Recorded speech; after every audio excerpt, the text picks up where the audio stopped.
Welcome back to The Fallen Fruit. Today is 9/9/2019, and I'm Catherine Urban, and I'm here with Stephanie Janese, Lynette Ramos. And today we are talking about the terrifying and sacred blood. Necessary blood, though. Like, literally can't live without it. No, you can't. So we're talking about blood because on the last podcast, when we were talking about serpents and snakes, we were talking about, I forget what exactly we were talking about, but we were talking about something where we were like, ooh, blood. Let's talk about blood. Yeah, so, like the serpent was known to be the origin of many religions, and it was really immersed in like a lot of the ancient culture, and it was symbolic of like death and rebirth, and it was feared, and there were all of these taboos around it. And so in our research with blood, we kind of found some of the same parallels. It is symbolic of death, obviously, and then rebirth and birth itself. And so we felt it was a natural progression to talk about blood. Yeah. Mm-hmm. Yeah. And we were talking a lot about DNA last time, and blood is a big conduit of DNA. Oh, yeah. I mean, like, blood's our life energy for sure. It is the life force as it leaves us, the life force that enters us when we enter the world. We're just covered in it. Mm-hmm. Yeah. It's like our blueprint. Yeah. But it's interesting, though, because when you see the image of blood, like the natural instinct is to kind of recoil. Like it's kind of, it has that power. Like it's one of those things that most often is associated with injury and death, or like the threatening of life. But then as we know, as women, it's also a symbol of continuity and fertility. Yeah. And that, like you said, that's what's so fascinating about it, because it's like, even when we start looking at some of the uses of blood and things like that, it's like, okay, it is feared. It is difficult to talk about, or it is taboo. And that's part of the reason why it has this magical elements to it, because it could be protective. It could ward off things according to ancient texts and things like that. So it's like, okay, it's bad, but then it could be good depending upon how you're using it. Yeah. Blood, like, it's associated with pain, obviously. Yeah. But it's also associated with like passion, because when you love to do something or you're like naturally good at it, they say, oh, it's in your blood. Yeah, true. You know, it connects, all of that. And then when you think about ancestral magic too, like our blood is, there's actually this quote that I found when I was looking up things about blood that I really, really loved. And it said, blood alone moves the wheels of history. And Martin Luther said that, in case anyone was wondering. But it's true, like war, bloodshed, birth of nations, birth of, cultures, tribes, all of that. Like, it's something we definitely take for granted. It's some symbolism and things like that. And we definitely don't honor it the way we should. I think especially as women or individuals who bleed every month, we're told like it's gross, it's nasty, it's painful, it's an inconvenience. But when we learn to work with it, I think there's like so much power there. Yeah. And even when you see commercials for tampons and pads, like they have this very hygienic blue liquid that just like pours on it. And they're like, look at how absorbent it is and not gross. It's like, is that window cleaner? What is that? I never thought about it like that. Or wait, when they compare it to the ones that are not so good and it just kind of pours off, like it doesn't absorb. Yeah, like blood doesn't do that. Yeah. The blood's going to soak into literally whatever it touches. Trust that. It's going to get in there. That's funny. They did talk a lot about that, like kind of like the Western society it doesn't embrace it. It is more like gross, though it obviously like is who we are. It's our life force, like you said. So yeah, it's a lot about culture, because some of the ancient cultures looked at it. Obviously, they had more reverence for it and more honor for it. Right. Totally. Yeah. But like, even like it's not just Western modern culture though. It's like everyone has a problem with periods. Like it's something that people have a hard time talking about. Even Amy Schumer did a really funny bit. Did you guys see that? No, I don't. Her last comedy special is pretty funny. She's pregnant and she's like talking about being a woman and different things going on with her body, and she's talking about tampons and how like even as women we like get like a quiet voice like, do you have a tampon? That's true. Or like, I was actually listening to a podcast. It was about, this is actually kind of funny in like podcast inception, but it was about students in different schools who were challenged to create a podcast around different issues, and they won. Like it was like a competition. It was through NPR, but the group that won were these young girls who were at a school. I'm not sure what school, but it was in the Bronx, and they did a podcast about periods and talking about how at school, if they needed to ask the teacher, they had to ask the teacher for something like a mint or a cookie, like they had code words for it and all that stuff. And yeah, when we don't normalize it, it's that's what makes it taboo. That's what makes it scary. That's what makes it, this like feared thing. Yeah, because even when I think about myself, like going to like Walgreens and CVS and only having to buy one thing, and it's like I grab my box of tampons and kind of like look around, and then as I'm walking to the register, I'm thinking like, why am I feeling like this? Like it's so silly. Like I'm like, oh, I hope it's a girl cashier, you know what I mean? Like it's so silly. Like everyone knows like this is what we do every month, but it's still right. Well, to like say something to that too, I use the cup, and so when I clean it after my cycle, I'll put it like on the sink, whatever. And my 10-year-old son comes into the bathroom and he's like, Mom, what's that? And I was like, it's my cup. So when I'm on my period, it catches the blood and then I dump it out. And he was like, oh, so that was like in you. I was like, yeah. And he was like, and you just got it out by my toothbrush. Right. It wasn't on the toothbrush. It was on the other side of the sink. It was clean. I was letting it dry.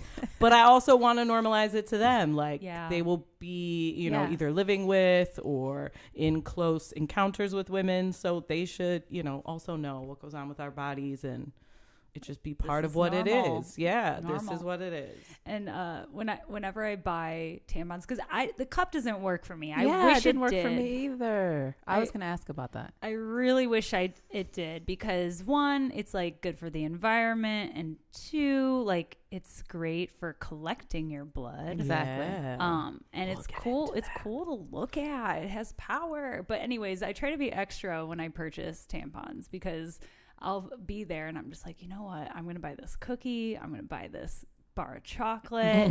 Like, I'm going to let them know. Like the period, like pack, you know what I mean? Like all the essentials. You're like, I got warm compresses, face mask. Some Aleve. Yeah. That's crazy. Yeah. I wish the cup worked for me too. Because, even like I've never done any sort of ritual around blood. And I know that that's probably something that we can talk about here. Like a lot of the, again, the ancient stuff around that, the rituals and all of that. But like for me, it's like I actually wanted to kind of tap into that a little bit more and kind of see how that will impact my reality. Like how will I see tangible results using that? How will it impact me? And the cup would always like leak. No. It never, and I tried different ways. I tried different like positioning of it, different brands. No, I mean, sometimes it definitely does leak a little bit. Yeah. But like, maybe just tossing on a panty liner can help. I just wear black underwear when I'm on period. That's and helpful. Like dark colored pants for the most part. Like I like those commercials where it's like women in white, and it's like, don't fear wearing white on your period. And it's like, even if it was like locked up, there was a key, I was still probably not, I mean, I don't wear white really anyway, but. Right. But just practically speaking, like you probably want to just like maybe not wear white. Not a good idea. No. Not a good idea. You're just asking for trouble. I don't wear white when I'm like going out to eat. So why, like I'm not going to wear white when I'm just like profusely bleeding out of my body. So I want to talk about, there's like 3 initiations in a female's life.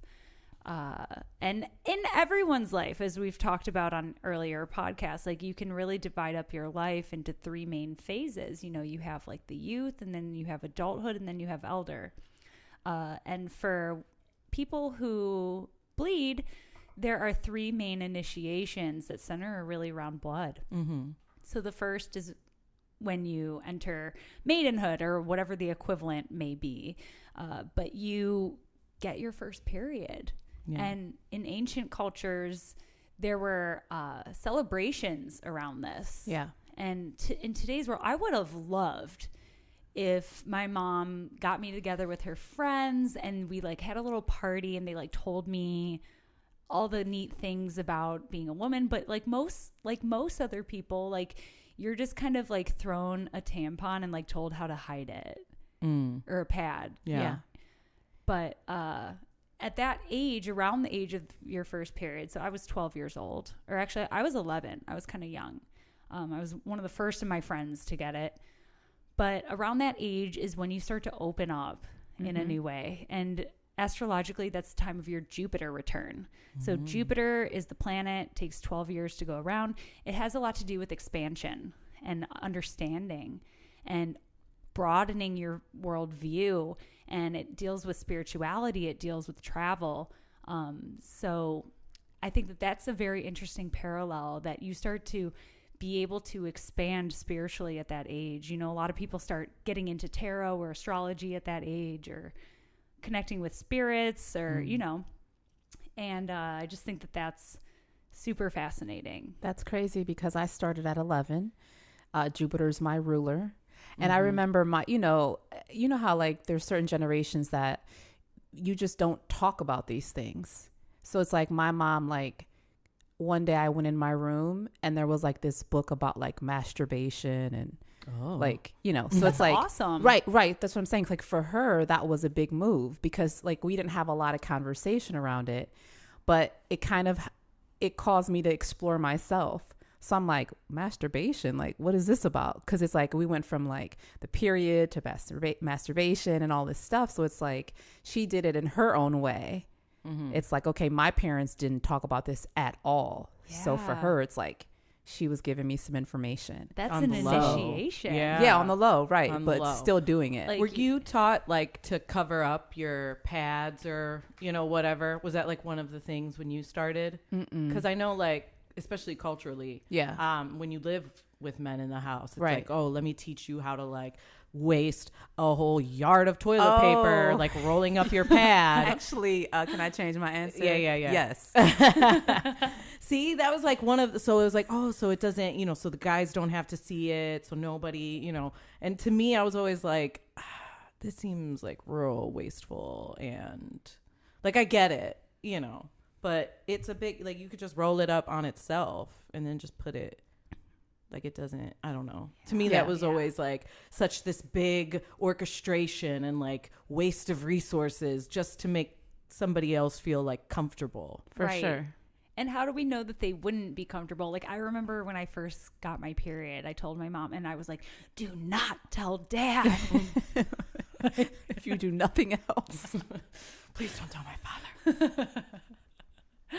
But yeah, I mean, it's such an initiation, because at that time, like you maybe have started to learn about it in school before you get your first period, depending on your school and what people are telling you. But it's at that time, and especially getting a book on masturbation, that it's at that age where you really start to realize like there are secret codes in my body. Yeah. Like my body has magic.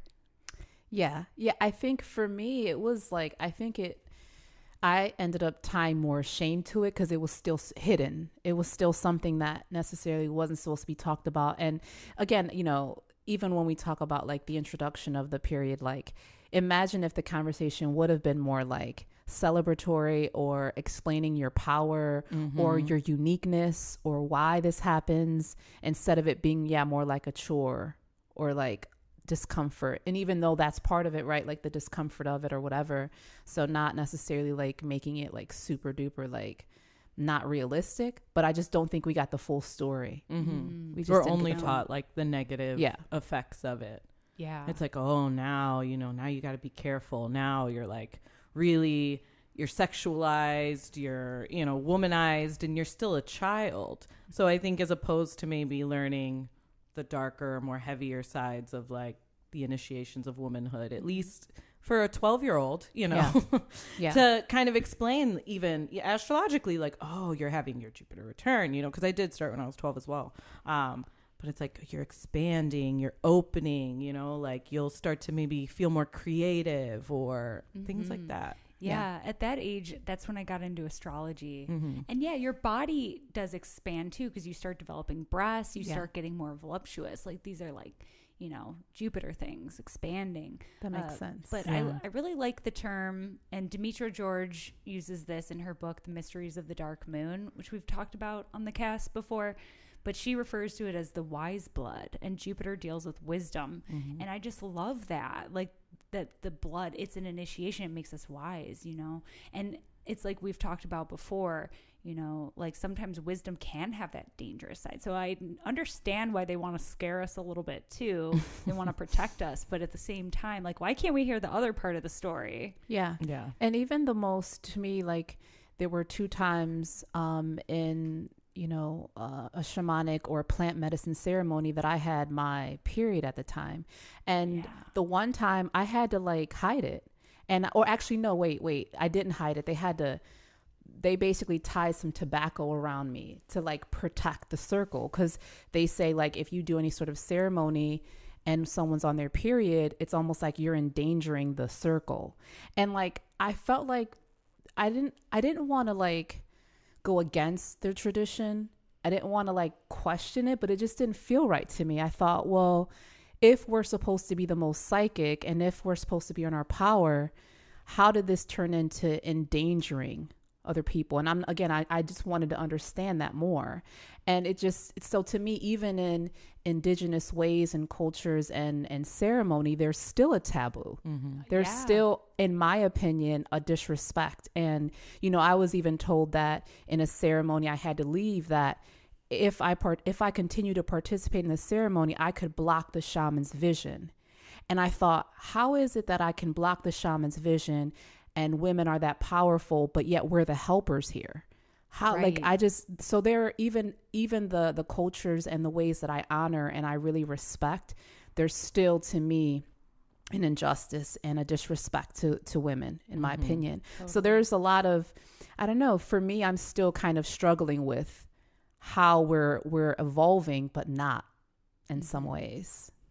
Yeah, and this isn't uncommon. I have a story from someone who I'd like to bring on as a guest at some point. Or, I mean, I would love to hear from some of our listeners if you grew up in another country or what have you. Like, do you have stories about the way that your menstrual cycle is perceived or womanhood is perceived where you were growing up? I would love to hear more stories like Lynette's. Yeah. And, you know, I just want to say one more thing about that. In the first ceremony that I was a part of, it was a San Pedro ceremony, which is the masculine energy.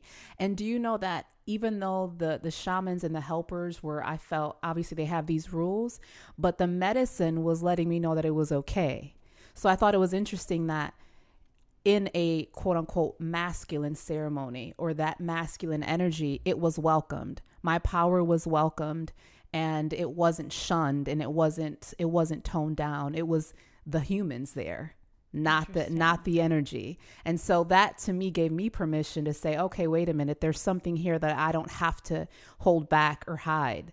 And I actually ended up taking off the tobacco. I took it off because I felt like, no, I don't need that.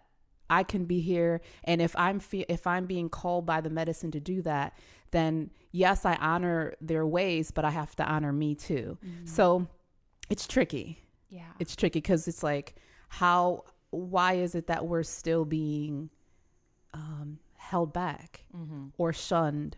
I don't know. We still have some work to do. Well, there is definitely a power, you know, when you're having that flow, because, you know, with blood being like the life force and everything, it's flowing through you. And, the oracles of Delphi were consulted when they were on their period. They're considered more open. And this is true of other native groups of people too. They were consulted on what should we do in war? What should we do? Yeah. Like, can you divine this for us? And so going into the next phase of life, parenthood, like you are a portal. You're a portal. You are a portal of life. Literally. Yeah, it's crazy. So like the blood, the period, like the regeneration and everything, it stops during that time. And then of course, in the initiation of childbirth, there's just blood everywhere. Yeah. I mean, even from what I hear. Yeah. There's definitely some blood. I can attest. A little bit. It's a little bit gory. Beautiful. But at that time when it's happening, you're not like, ew, like blood, like get this, thing off of me.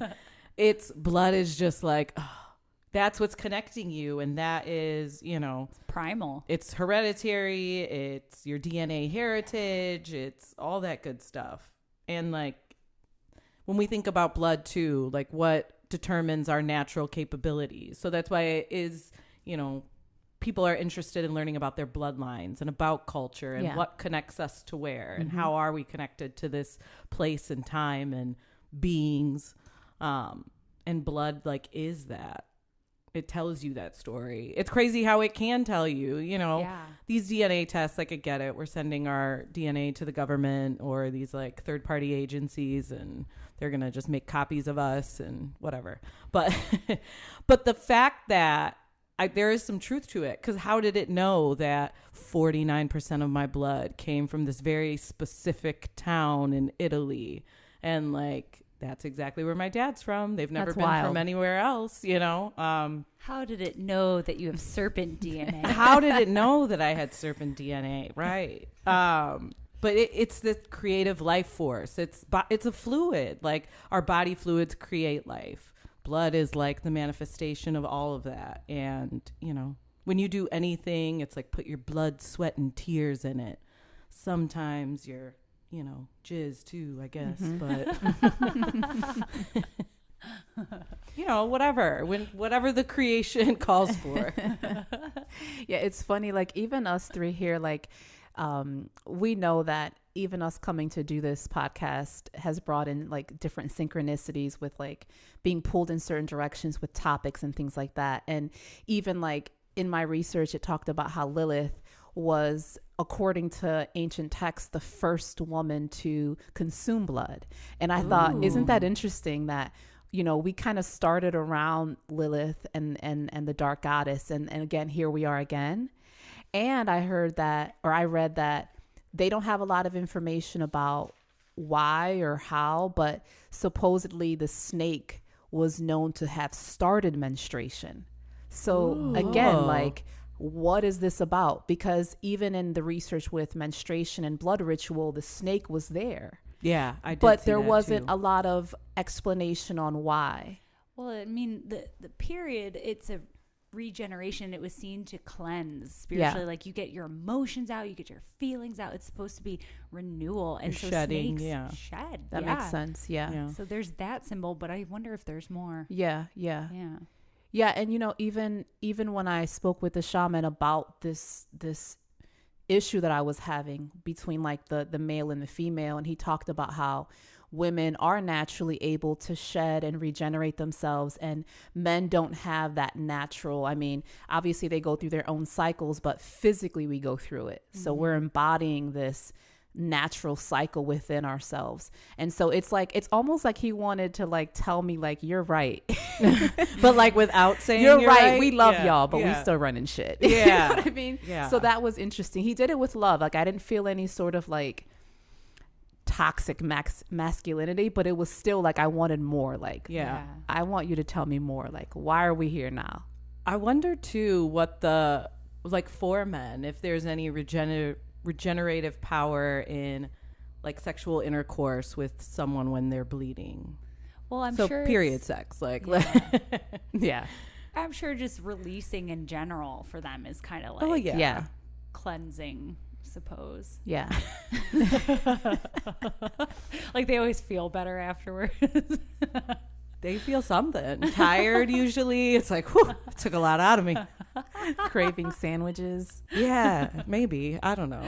Usually I want like ice cream afterward. Oh, really? So I'm glad you brought up Lilith because I found something weird in my research. So I found that the Mesopotamian mother goddess Ninhursag was said to make people out of her blood of life. Okay. And mix it with dirt. Okay. Ooh. Sound familiar? Genesis. And she supposedly taught women how to make conception dolls in the same manner. So taking their menstrual blood, mixing it with dirt, and making some kind of figurine. So according to some translations of Genesis, Adam was made in the same way. See, I knew we never came from his damn rib. He came from our blood. Right. Or we weren't just like made from dirt alone. It was dirt and the wise blood, the sacred blood. Yeah.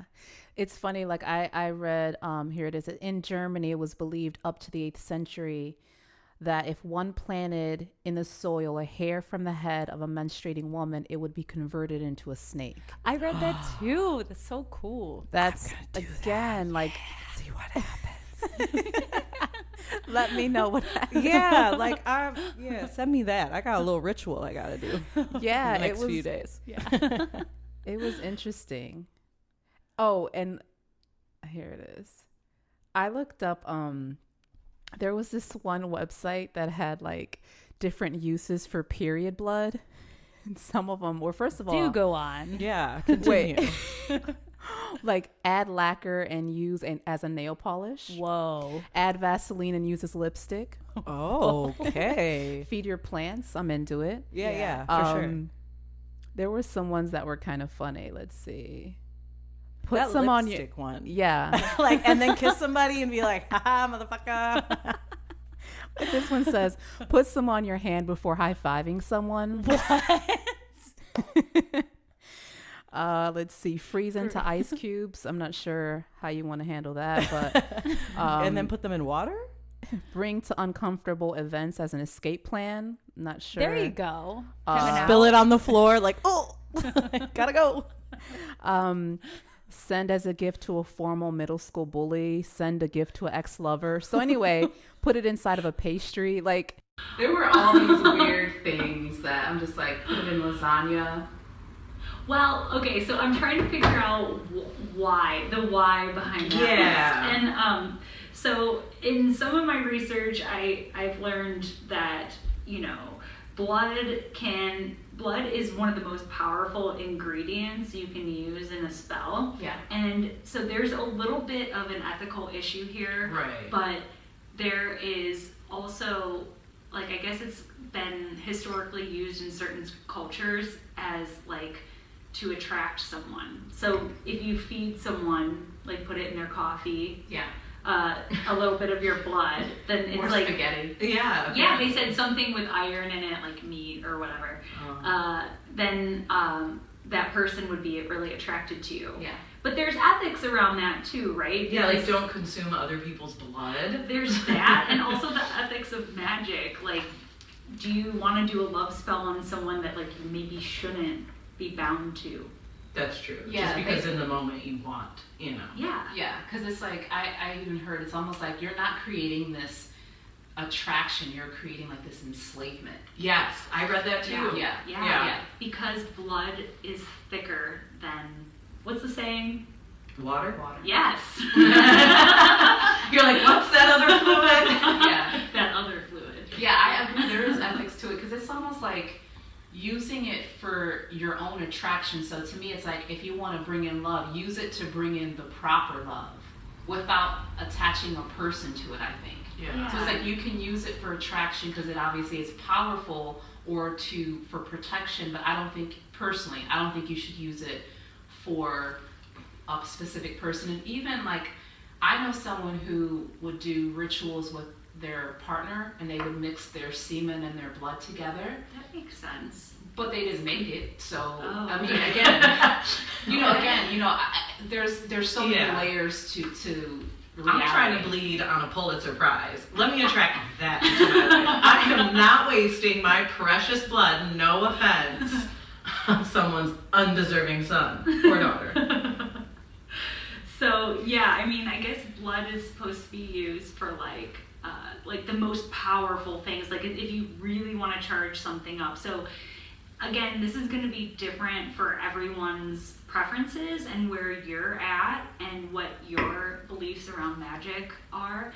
But I guess the blood should only be used in really extreme cases. Yeah. And also when you want to, so when we think about our cycles being attuned to the moon, and there's that, waxing, waning, the push pull of the tides, you want to be able to use it in order to kind of like attract things to you, to pull them to you. And so it's also really good for like releasing things too, because when you think about the action of gravity and the blood coming down, so it's good for like a very powerful wanting to release. But if you want to attract that Pulitzer Prize, Yeah, let me just print out like a picture of it, or yeah, let us know how it goes. Yeah, and then I'm gonna bury my hair, and there's gonna be a snake. Just you guys fight. I want to be there for the unveiling of it. Yeah, I got you. Yeah, and even in some of the spells or the rituals, it's like they said, like you don't even need a lot of it. It could be, like if let's say you're going to put it in your plants. They said if you put a ton of it, you're going to all the bacteria, and it could start to smell. Like again, it's like you have to do things. You don't have to go overboard with things. And like you said, it has to be something, or it should be something that is really important. It shouldn't be used frivolously, because it is so potent. Yeah, because I mean, like we mentioned, like Stephanie mentioned at the beginning, like blood is just, it connects you. It's your lineage. Like that shit is so powerful. Yeah.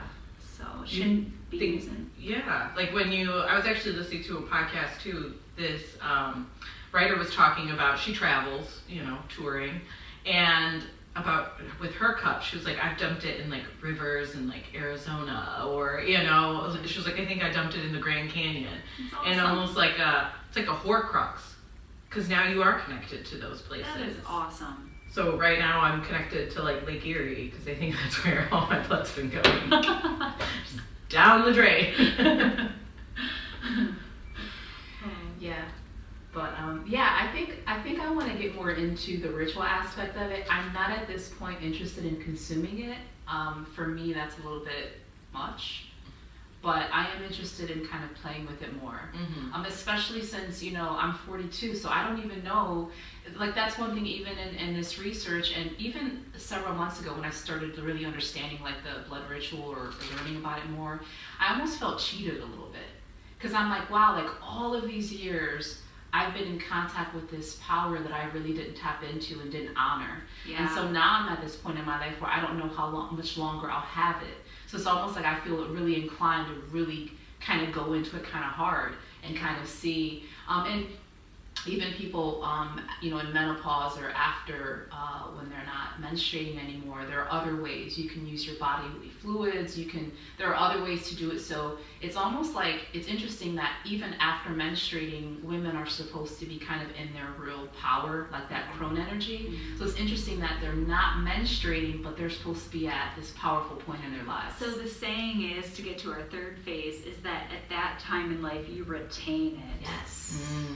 You retain your wise blood. Yes. Yeah. I like it. You ain't giving it away no more. Fuck yeah, I like that. Yeah. Yeah. I like that. But I feel what you're saying though, because even though I'm 32, I have thought about that. Like there will be a day where I don't have this, and it's usually in those moments where I am on the toilet, having that moment with myself, and I'm just like looking at my blood, and I'm like, this is so precious. Yeah. How much longer will I get to have this? And the reason I now have that relationship with my blood is because for so many years I was on the pill, and it changes. Everyone's body is different, but I felt very disconnected from my cycle for a long time. There was a number of years where I wasn't even getting it because of a lot of environmental stresses and things, health conditions, things I had going on. But in the last 2 years, I went off the pill 2 years ago, and in these last 2 years, it's taken my body to really adjust, and I have welcomed the PMS. I have welcomed the cramps. I have welcomed it because it is my body's natural rhythm, and I was mourning the fact that like I pushed that natural piece of me, that very intimate spiritual connection away from me for so long. Yeah. And same thing with me. Like I had an IUD for like 5.5 years. And before that, same thing. When I was pregnant a lot of the time, or breastfeeding, and you don't really get your period then. But yeah, and I felt the same way. Like when I finally got it, and I think I got up off the chair in the OBGYN office, and there were like the first few drops of blood just spilled on the floor. I was like, oh, it's back. Yes. And I do. I feel like now I like track it. I use one of those fertility apps, but not because I'm trying to get pregnant, because I'm not trying to get pregnant. Just like put that on. Like, yeah. Like look, let's see. This week I'm fertile. Cool. Yeah. Like what's my score? Am I at 10? Maybe keep your dick away from me. If I'm at a 1, let's go for it. But and trying to track it that way. I have a friend that swears by that app, just tracks it. And it's been working, but I'm not saying that works for everybody. So don't take health advice from us. Do what works for you. Yeah. But I think, being off of the birth control, I think it sucks because at the same time now, things can happen. Things can happen. But I also am not trying to get back on it just to like appease, I don't know, whatever. Right. Like, men can do their part too and control themselves. They could. Yeah. So,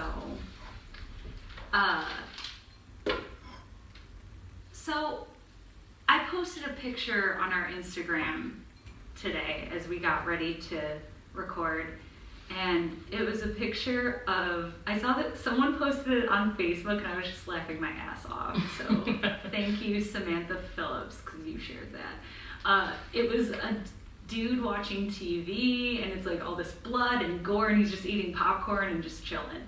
And then the bottom picture is a picture of a bloody pad, and he's just like, ah! Yeah, I'm just looking at that now. Yeah. What a douche. Right. I mean, I definitely, when I would work, I worked at a restaurant, so obviously lots of male and female energy there.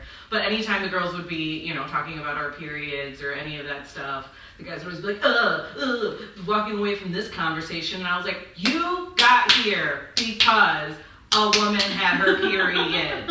Like, your dumb, ungrateful ass is here because of this very act. So, why don't you just shut the fuck up and be grateful? On that note, I had a guy one time tell me that he doesn't like to eat pussy. And I was like, you need to worship the pussy. Like, you came from one. Like that. We didn't hang out again. No. Well, it's like, if that's cool, well, guess what? All of a sudden, I don't like sucking dick no more. But somebody else is gonna. I mean, if you're gonna be intimate with somebody, be intimate. If you want to go there, go there. That boggles my mind. Listen. Like, seriously. I can see, maybe certain people. Maybe it's not like some one night stand of some, whatever chick I just met and I don't know. But if it's like somebody that you're choosing to be intimate with, right? Be fucking intimate.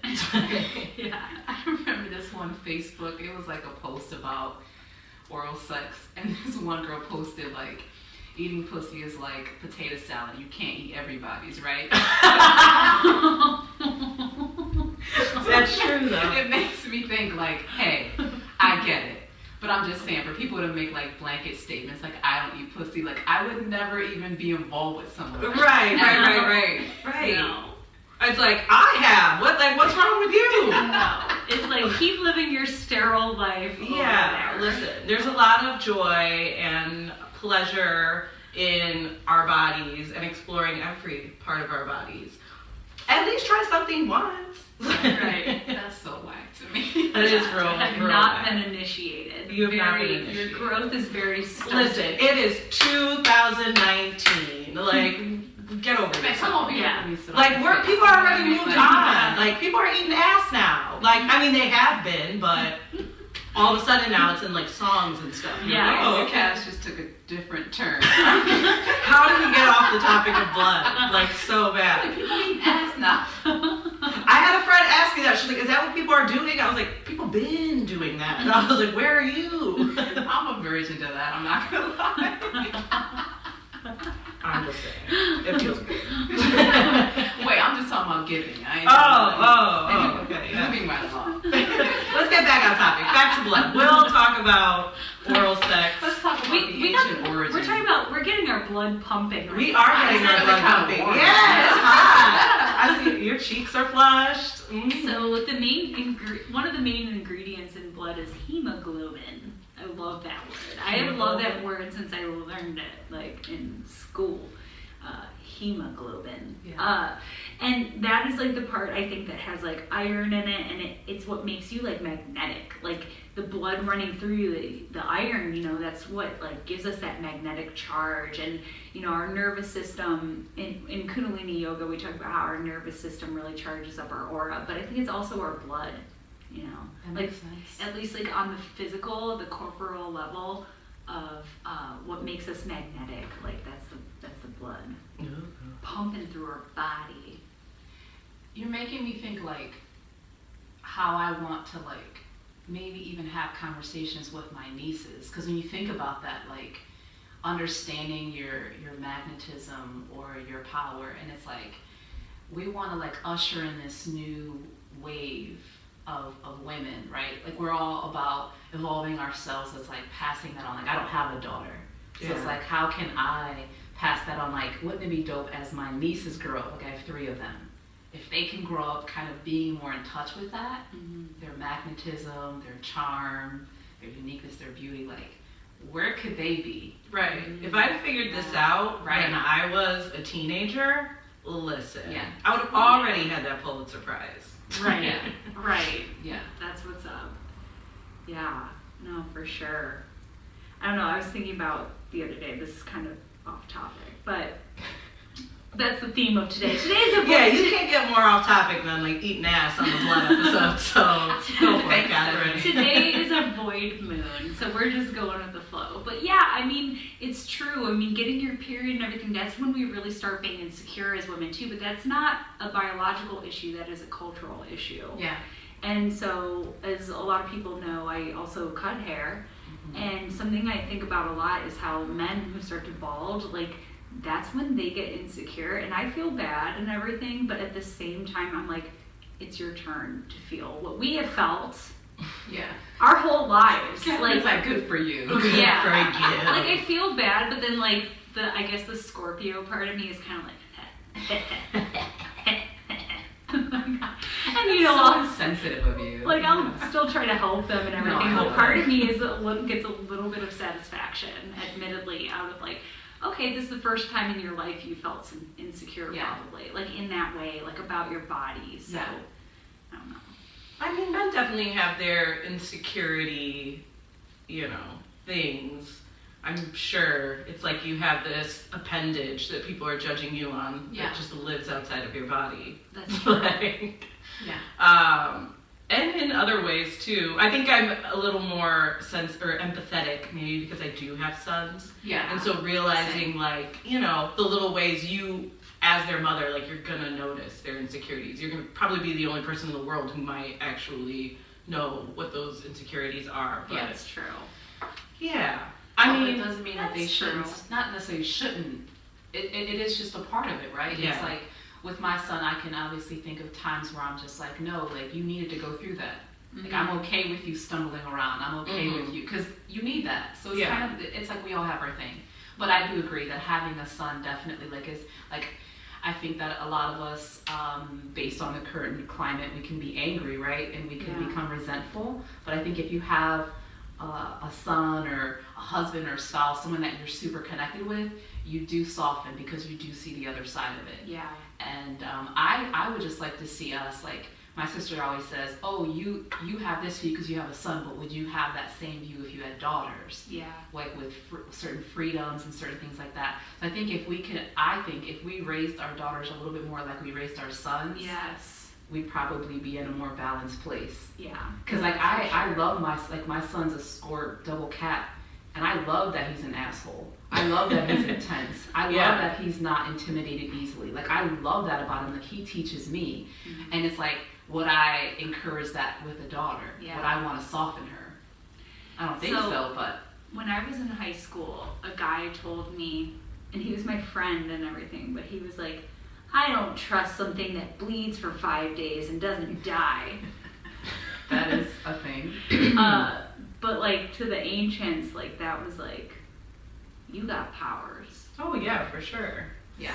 I think that's why women are so intuition is our superpower in the same way that like judgment is the masculine superpower. And it's becoming up a lot in like tarot readings, this like thing of judgment, and everybody kind of gets like, you know, a little freaked out about it, or it just has a negative connotation. But like judgment keeps us safe the same way like intuition guides us to make choices that, you know, resonate with our higher self. I love that. I love that too. Like that judgment feels like discernment. Yeah, that's what I've been saying. I was like, judgment is discernment. Like, you know, dark alleyway. Maybe I'm not gonna walk down it. You know. Yeah. But at the same time, you just have to. Then your intuition will tell you, but there could be a carnival on the other side. Yeah, it's interesting too that we live in a time where we're being empowered to embrace our masculine and our feminine, no matter who you are and how you identify. And I know that like it's a journey to learn to trust both your intuition and to have the strength to just judge something. Yeah. And trust in yourself to make the right call. Yeah, being your own judge and like, this is for me. Yes, this is not for me. You know, death sentence. And that's where, like you guys said, we can learn from our male counterparts. I learned a ton from my son, and I try to teach him the other ways. Like I want him to be strong and discerning and judgmental in that sense, but also have the intuition. Right. Also have the compassion. Like you don't need to be an asshole in all situations. Like if you love someone, obviously you need to soften. Yeah. But we need to know when to do what. That's the thing I've been talking about. It's like both parts live within you. Like sometimes the masculine archetype is going to take the driver's seat. Yeah. Sometimes it's going to be the feminine, and that's within men, women, and everywhere in between. Yeah. Just they both live within you. Let them come out when their strengths need to be played. That's how we can elevate to our higher self. Like that's when we're, you know, men do need to be more vulnerable, need to use their fucking words. And women need to sometimes be a little bit more reserved and sometimes be a little bit more cold. But it just depends, you know, where you're at. Let that energy, let that archetype take drive of the situation whenever you feel like that strength is, you know, needed. And I think that, like, you made me think about, like, even for people who want to do some sort of blood ritual or even just rituals in general, it's like, if we can connect with these archetypes or energies of like for example, Kali was also known to you know, devour beings. So we're talking about blood again. It's like if we can start to learn from these goddesses, I think they embody the masculine and feminine perfectly, because they would be like it's like the life-giving energy, but also the like, I'll take you out energy too. Oh, for sure. Like, know, they do both. That's how I try to walk every day. Like, I'm soft, I am like water, you know, I'm very feminine, but at the same time, like, I will cut you. Make no mistake. And do a blood ritual. I will do a blood ritual. I will burn this fucking city down. Yeah. But at the same time, I can water it and watch it grow. Yeah. And so just like trying to embody those two things, how do you do that harmoniously? Yeah. Yeah. All right, you guys. Have we gone like far into... Let's wrap this up. Might be having a technical difficulty. So yeah, that concludes our discussion on blood, etc. So anyone have any events that coming up that you want to share? No events for me. Okay. I'll just be at Coven every weekend, 3 to 8. Come see me, get a tarot reading. Woohoo! Woohoo! I am speaking about, or I'm not speaking about, I'm teaching about cusps and what they are and what they are not. And that will be at Coven on Wednesday, September 25th at 7 p.m. Yes. Yeah. So you can connect with us on Instagram at the Fallen Fruit Podcast. And please leave us some comments. We'd love to hear from you if there's any topics you want to hear about or anything you want to share about your experience with blood. Please let us know. Yeah, I know a few women that are really into this and have practiced for a while, so I'm interested in hearing back from some of those women and maybe sharing some tips or some of their knowledge. That'd be awesome. Awesome. Yeah. All right. Well, thanks for hanging out with us in the treehouse today, and we'll catch you next time. Have a bloody good day.